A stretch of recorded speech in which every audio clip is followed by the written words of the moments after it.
Hello everyone, class 10 trigonometry example 6.9.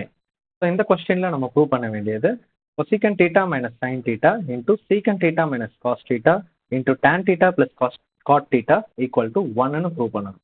So இதுக்கு நம்ம first பண்ண வேண்டியது LHSல இருக்கிற எல்லா termsையும் in terms of sin theta and cos theta-வா நம்ம change பண்ண போறோம். So அப்படி பண்ணா cosecant theta-வை நம்ம 1 by sin theta-ன்னு எழுதலாம். மைனஸ் sin theta-வை அப்படியே வச்சுக்கலாம். சிமிலர்லி secant theta-வை நம்ம 1 by cos theta-ன்னு எழுதலாம். cos theta அப்படியே வச்சுக்கலாம். Next tan theta-வை in terms of sin and cos-ல எழுதணும்னா tan can be written as sin theta by cos theta. cot theta வந்து cos theta by sin theta-ன்னு எழுதலாம். So இப்போ நம்ம ஒவ்வொரு டேர்முக்கும் LCM எடுக்க போறோம். ஸோ இங்கே common denominator will be sin theta. இந்த sin theta into sin theta sin square theta ஆயிரும். So 1 minus sin square theta. So அதே மாதிரி இங்கே cos theta into cos theta 1 minus cos square theta divided by cos theta. இங்கே cross multiply பண்ணுறோம்.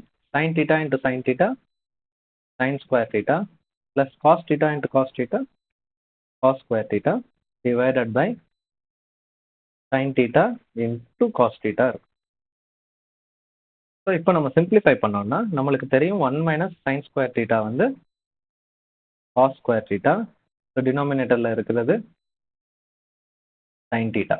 1 minus cos square theta வந்து sin square theta. டினாமினேட்டரில் இருக்கிறது cos theta. So இங்கே sin square theta plus cos square theta நம்மளுக்கு 1ன்னு தெரியும் divided by sin theta into cos theta. So நியூமரேட்டரில் sin square theta into cos square theta இருக்கு. டினாமினேட்டரில் sin theta into cos theta into sin theta into cos theta. sin theta into sin theta sin square theta ஆயிரும். So நியூமரேட்டரில் cos square theta into sin square theta இருக்கு. டினாமினேட்டரில் sin theta into sin theta sin square theta ஆயிரும். cos theta into cos theta cos square theta ஆயிரும். So நம்ம என்டையராக cancel பண்ணிடலாம். So நம்மளுக்கு கடைசி கிடைக்கிறது 1 which is equal to RHS, hence proved.